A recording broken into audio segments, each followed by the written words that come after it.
memusnahkan alat musik ini, aku sempat baca juga di ini, ternyata cuman tadi awal ceritanya itu cuman karena udah mereka diinin aja apa, anak-anak jalanan, pengamen jalanan cuman lagi kumpul terus diamanin dan akhirnya alat musik diamanin tapi sampai dimusnahkan. Mungkin Kang Charlie sebagai seseorang musisi juga, sebagai seseorang juga yang pernah ada di, sempat jadi pengamen jalanan dan lain-lain, gimana menanggapinya?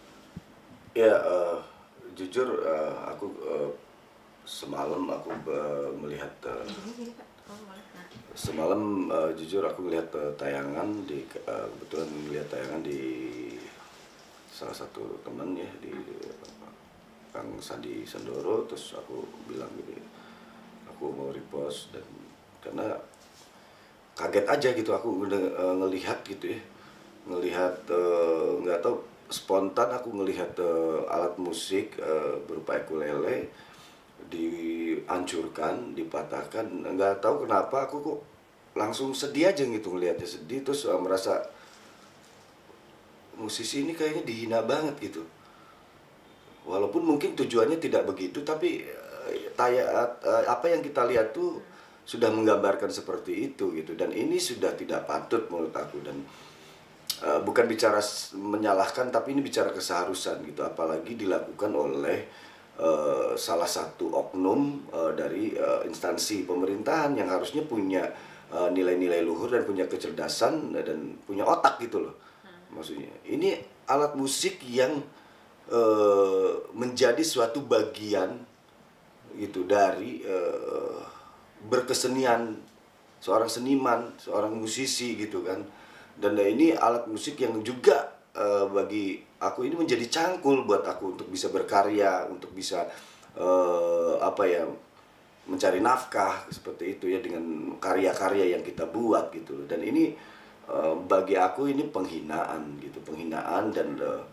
Dan jujur, kalau mau jujur aku sangat nggak terima, bahkan aku nangis karena kenapa, aku ngebayangin di saat aku ini pelaku, dulu juga pelaku salah satu bertahun-tahun aku ngamen di jalanan, dan aku hidup ngamen di jalanan, jadi berasa banget gitu nilai yang nggak baiknya apa yang ditayangkan itu gitu kan harusnya alasan apapun bagi aku. Ya aku sempat baca juga klarifikasi, katanya sudah 2 tahun gitu kan, sudah 2 tahun nggak ada yang ini loh, kenapa harus dihancurkan gitu loh. Ini alat musik loh, karya seni loh, dan ini nggak ternilai harganya gitu loh, kok dihancurkan. Dan ini sudah benar-benar sudah sangat menyakiti hati apa ya, musisi gitu ya, musisi, teman-teman pengamen jalanan, karena aku juga dulu jadi pengamen jalanan gitu. Dan aku nggak tahu, merasa sampai apa ya, ya emosi gitu loh, ngelihatnya emosi gitu ya. Aku udah sampai ngelihat juga klarifikasinya, permohonan maaf, tapi kan ini tidak sesederhana itu gitu loh. Minta maaf is okay gitu loh, tapi bagaimana ini harus diklarifikasi dengan tuntas dan menjadi sebuah spirit, menjadi sebuah edukasi, bagaimana pemerintah juga harusnya ini menjadi suatu dorongan untuk bagaimana teman-teman di jalan ini, pengamen jalanan, diberikan pembinaan, diberikan wadah yang lebih serius gitu. Karena kita tidak tahu, aku juga dulu ngamen kok. Sampai sekarang juga ngamen, beda lokasi saja mungkin kan. Seperti itu. Dan tapi aku berkarya dengan baik gitu kan. Nah, harusnya arahkan ke edukasi-edukasi itu gitu. Dan kejadian ini aku dengar dari ketua KPJ di Jawa Barat, bahwa ini kejadian yang sudah 2 kali, dan bahkan yang pertama kali itu dimintain uang 800.000 dan ada buktinya. Dan ini keterlaluan menurut aku dan tidak patut untuk di dicontoh gitu. Seperti itu. Kalau seperti ini semua, waduh, ini berasa seni ini diinjak-injak gitu. Padahal ya berapa juta orang yang hidup dari berkesenian gitu ya, bermusik gitu kan, seperti itu. mungkin pertama kali tahu dari Mas Andi Sandoro atau apa yang terlintas di pikiran Mas Charlie sendiri saat itu ingin langsung sampai akhirnya speak up di sosmed? Ya Apa yang diinginkan dari Mas Charlie? aku spontan ya, spontan emosi ya. emosi aku secara manusia, dan aku juga pernah maksudnya mengalami dalam arti aku dulu ngamen di jalanan gitu bertahun-tahun gitu. Jadi nggak tahu, sedih aja dulu sampai aku nangis gitu. Cuman aku tahan aja sampai apa ya? Emosi aja gitu. Jadi kok bisa begitu gitu? Apa nggak punya otak gitu? Nggak punya otak gitu. Kan ada cara yang lain gitu. Itu alat musik yang masih berguna. Kenapa dihancurkan? Emang narkoba? Kalau narkoba boleh, saya sepakat. Kalau narkoba boleh, hancurkan narkoba. Boleh itu. Depan umum boleh tuh. Hancurkan. Gitu. Tapi ini kan alat musik, kan bisa ada solusi lain selain dihancurkan. Ini menyakiti loh.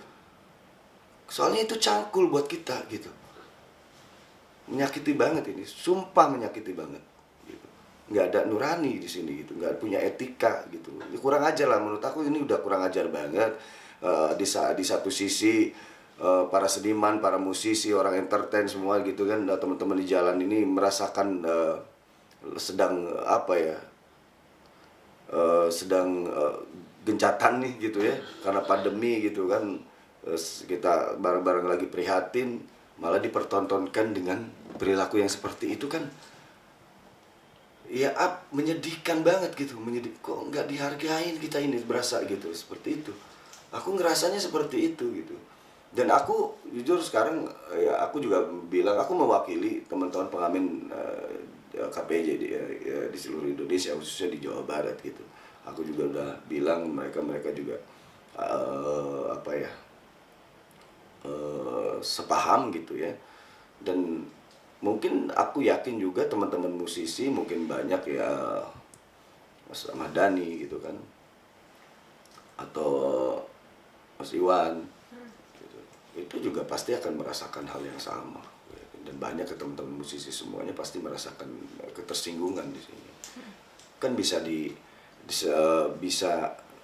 daripada dihancurkan gitu kan bisa untuk disumbangkan kepada orang anak-anak yang berbakat, misalkan punya talenta, ada sanggar-sanggar, atau misalkan susah banget dijadikan aksesoris buat pajangan gitu kan, daripada dihancurkan. Itu merendahkan sekali, merendahkan nilai karya seni, karena alat musik ini sebuah karya seni yang tidak terukur gitu loh. Nah itu patut kita hargai lah. Kalau sebuah instansi aparat pemerintah saja tidak bisa menghargai itu, walaupun aku yakin tidak semuanya, dan ini hanya oknum gitu, karena di semua instansi apapun pasti ada oknumnya gitu. Tapi jadikan ini sebuah motivasi, edukasi yang baik, spirit yang baik, bagaimana bisa nyampe klarifikasinya betul-betul, maksud aku memberikan juga pendidikan yang baik gitu ke seluruh warga masyarakat gitu. Jangan sampai dampaknya melihat seperti ini akhirnya kasihan kan teman-teman pengamen jalanan, akhirnya dicap jadi terkesan buruk dan segala macam. Kan tidak semua instansi apapun kan tidak semua kelompok apapun kan tidak semuanya, aku yakin gitu. Makanya kan seperti itu. Nah, mungkin yang diharapkan dan diinginkan oleh Mas Syari sendiri nih setelah speak up di media, ingin kedepannya seperti apa? Apakah ini bakal dilanjutkan ke proses langkah hukum atau segala macam? Ada beberapa memang teman-teman di apa ya, dulu juga dia mantan pengamen jalanan juga gitu kan, dia sekarang di organisasi segala macam, dan wah banyak sekali gitu ya yang bilang udah gua akan tuntut ini gitu kan. Ya aku sih dengan pemahamanku sendiri saja gitu, yang terpenting aku sih bagaimana ini menjadikan sebuah himbauan atau menjadikan sebuah spirit. Nah bagaimana ini menjadi apa ya, kajian yang khusus gitu dari pemerintah gitu, perhatian yang khusus dari pemerintah. Kita nggak tahu anak-anak di jalan ini juga kan gitu, kita nggak tahu dia akan jadi apa, bisa jadi jadi presiden kan, kita tahu gitu. Toh aku juga dulu kan ngamen di jalanan gitu kan, tapi alhamdulillah sampai sekarang menafkahi anak istri dan segala macam, aku bisa dengan karya-karya yang kita bikin gitu kan. Nah, dengan permintaan maaf yang sudah dilontarkan sendiri, menurut Mas Syari cukup atau enggak, atau mungkin Ya, baiknya kedepannya permintaan harus maaf itu kan apa ya? Klasik. Ya, Bapak. kelas kita tahu bahwa apalagi kita umat Islam ya, Indonesia kan iya. itu kan saling memaafkan itu penting gitu. Tapi yang terpenting maksud aku gini, itu oke menjadi satu dasar. Tapi ayo dengan kejadian seperti ini kita kaji sama-sama dan tolong ini diperhatikan gitu loh. Dan anak-anak di jalanan itu banyak banget loh yang butuh wadah pembinaan dan segala macam secara khusus dan secara apa ya, secara total gitu. Dan ini tugas bukan hanya tugas kita saja gitu. Ya, ini harus bersinergi juga, ini tugas pemerintah juga seperti itu.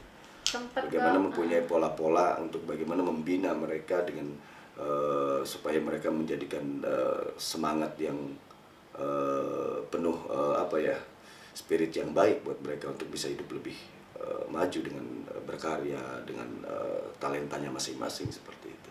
sempat ngasih pesan langsung DM mungkin melalui Instagram ke pihak Iya. yang bersangkutan. Aku sempat tadi aku DM di Instagramnya apa Satpol PP di Pontianak dan aku bilang dengan ya apa adanya ya, aku yang seperti yang sama dengan aku ngomongkan sekarang gitu. Dan dia nggak tahu, belum direspon gitu kan. Belum ada respon ya? Iya, ya yang penting sih sebenarnya kan gini, bukannya membesarkan persoalan gitu, bukan, tidak. Tapi ini adalah bentuk kepedulian dan ini spontanitas karena aku juga dulu ngamen di jalanan gitu bertahun-tahun gitu, berasa aja. Apalagi juga alat musik ini menjadi suatu bagian dari hidup aku gitu untuk mencari sebuah karya-karya yang baik gitu kan, mencari nafkah, mencari kerjaan yang positif, inspirasi yang positif kan gitu. Aku yakin semua teman-teman seniman Indonesia bahkan dunia ini mungkin kalau diperlihatkan seperti ini pasti nggak akan terima, musisi-musisi seluruh dunia gitu. Yakin nggak akan terima. Tapi ini menjadi sebuah spirit menurut aku, dan maksud aku kita ambil hikmahnya bahwa ini harus kenapa ini harus kita edukasikan dengan baik supaya akan mendapatkan perhatian yang baik gitu. Edukasinya nyampe, pesan moralnya nyampe gitu. Seperti itu. Jadi video call mas? Pengalamannya dulu pernah ada kejadian nggak misalnya sama PPN pas dari dulu kayak gini aja loh. Kalau aku sih alhamdulillah aku belum pernah mengalami ya. Mengalami pada saat zaman tahun 2000-an lah. 2000-an. Belum pernah ngalamin. Ya nanti boleh tanya aja lah ke salah satu aktivis di KPJ gitu kan. Terus juga ada teman dari ada Triswaka yang juga dia dulu pengamen juga dia gitu, dan sekarang dia berkarya dengan baik gitu sampai dia bikin bisa jadi bikin album, bikin apa kan boleh mungkin nanti kita akan coba minta apa ya pendapat mereka kan boleh gitu. Tapi mungkin ini kan bukan yang pertama ya mas, kejadian-kejadian seperti ini di mana Satpol PP sama apa ya bisa dibilang musisi jalanan tuh selalu bersinggungan gitu, bentrok mulu. Menurut Mas Syari sendiri mungkin yang pernah Solusi baiknya solusi terbaiknya gimana sih agar enggak bentrok mulu gitu? Bentroknya sama siapa nih? Antara Satpol PP sama suka musisi jalanan, kejar-kejaran. Oh iya, makanya ini butuh kerjasama yang baik, butuh kesadaran sama-sama gitu. Karena memang aku juga tidak selalu mulu ke mengiyakan semua teman-teman di pengamen jalanan, tidak gitu kan. Kadang juga semua juga ada oknumnya biasanya kan gitu, ada yang rengkel juga. Tapi bagaimana caranya sebetulnya ini dikolaborasikan supaya semuanya mendapatkan pembinaan dan wadah-wadah apresiasi yang baik ya, pemerintah ya semua gitu. Apalagi apa ada menterinya juga ya kalau oh ya, pokoknya Bapak Menteri ini harus turun tangan gitu. Iya, Bapak Nadiem kalau nggak salah ya. Iya, harus turun tangan menangani ini gitu. gitu. Jadi bagaimana anak-anak di jalan ini mendapatkan sebuah apresiasi yang layak dan sebuah pembinaan yang serius gitu, bukan hanya sekedar seremonial saja gitu, seperti itu.